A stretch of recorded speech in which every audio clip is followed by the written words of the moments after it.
Hello ಸ್ನೇಹಿತರೆ, ನೀವು ಗೃಹಜ್ಯೋತಿ ಯೋಜನೆಯ ಅಡಿಯಲ್ಲಿ ಪ್ರತಿ ತಿಂಗಳು ಉಚಿತ ವಿದ್ಯುತ್ ಪಡಿತಾ ಇದ್ದೀರಾ? ಹಾಗಾದರೆ ನಿಮಗೆ ಇಲ್ಲಿದೆ ಒಂದು ಸಖತ್ ಇಂಪಾರ್ಟೆಂಟ್ ಸುದ್ದಿ.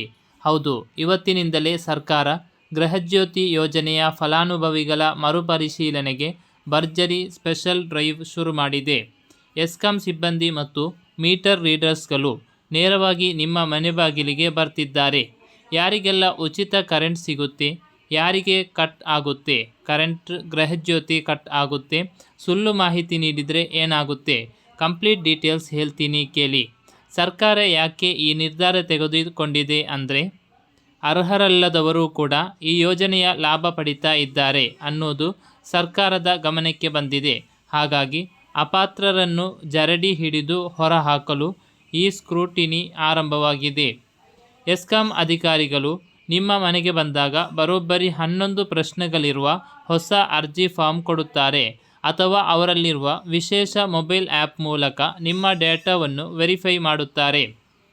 ನೀವು ಈಗಾಗಲೇ ಆನ್ಲೈನ್ನಲ್ಲಿ ಕೊಟ್ಟಿರುವ ಮಾಹಿತಿ ಮತ್ತು ಈಗ ಅಧಿಕಾರಿಗಳ ಮುಂದೆ ಕೊಡುವ ಮಾಹಿತಿ ಎರಡೂ ಮ್ಯಾಚ್ ಆಗಬೇಕು. ಮ್ಯಾಚ್ ಆದರೆ ಮಾತ್ರ ನಿಮ್ಮ ಉಚಿತ ವಿದ್ಯುತ್ ಭಾಗ ಮುಂದುವರಿಯುತ್ತೆ.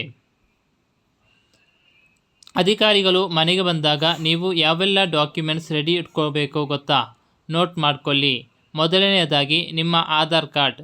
ನೀವು ಕರ್ನಾಟಕದ ಮತದಾರರೇ ಎಂಬುದನ್ನು ಖಚಿತಪಡಿಸಿಕೊಳ್ಳಲು ಇದನ್ನು ಕೇಳುತ್ತಾರೆ.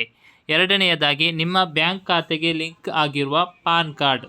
ಮೂರನೆಯದಾಗಿ ನೀವು ಬಾಡಿಗೆ ಮನೆಯಲ್ಲಿದ್ದರೆ ಬಾಡಿಗೆ ಕರಾರು ಪತ್ರ ಅಂದರೆ ರೆಂಟ್ ಅಗ್ರಿಮೆಂಟ್. ನಾಲ್ಕನೆಯದಾಗಿ ನಿಮ್ಮ ರೇಷನ್ ಕಾರ್ಡ್ ಮತ್ತು ಐದನೆಯದಾಗಿ ನಿಮ್ಮ ಜಾತಿ ಮತ್ತು ಆದಾಯ ಪ್ರಮಾಣ ಪತ್ರ.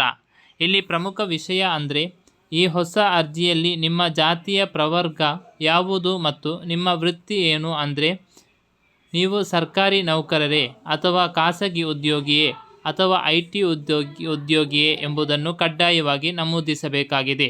ಅಷ್ಟೇ ಅಲ್ಲ, ನೀವು ಆದಾಯ ತೆರಿಗೆ ಅಂದರೆ ಇನ್ಕಮ್ ಟ್ಯಾಕ್ಸ್ ಪಾವತಿದಾರರೇ ಅನ್ನೋ ಪ್ರಶ್ನೆ ಕೂಡ ಈ ಅರ್ಜಿಯಲ್ಲಿದೆ. ಎಲ್ಲಕ್ಕಿಂತ ಶಾಕಿಂಗ್ ಮತ್ತು ಇಂಟರೆಸ್ಟಿಂಗ್ ವಿಷಯ ಅಂದರೆ ಈ ಹೊಸ ಅರ್ಜಿಯ ಕೊನೆಯಲ್ಲಿರುವ ಸ್ವಯಂ ಘೋಷಣಾ ಪತ್ರ. ಅಲ್ಲಿ ನೀವು ಸೈನ್ ಮಾಡಬೇಕಾಗುತ್ತದೆ. ನಾನು ನೀಡಿರುವ ಎಲ್ಲ ಮಾಹಿತಿ ನಿಜ. ಒಂದು ವೇಳೆ ನಾನು ನೀಡಿದ ಮಾಹಿತಿ ಸುಳ್ಳು ಎಂದು ಸಾಬೀತಾದರೆ ನನ್ನ ಮೇಲೆ ಕಾನೂನು ಕ್ರಮ ಜರುಗಿಸಬಹುದು ಎಂದು ನೀವೇ ಬರೆದು ಕೊಡಬೇಕು.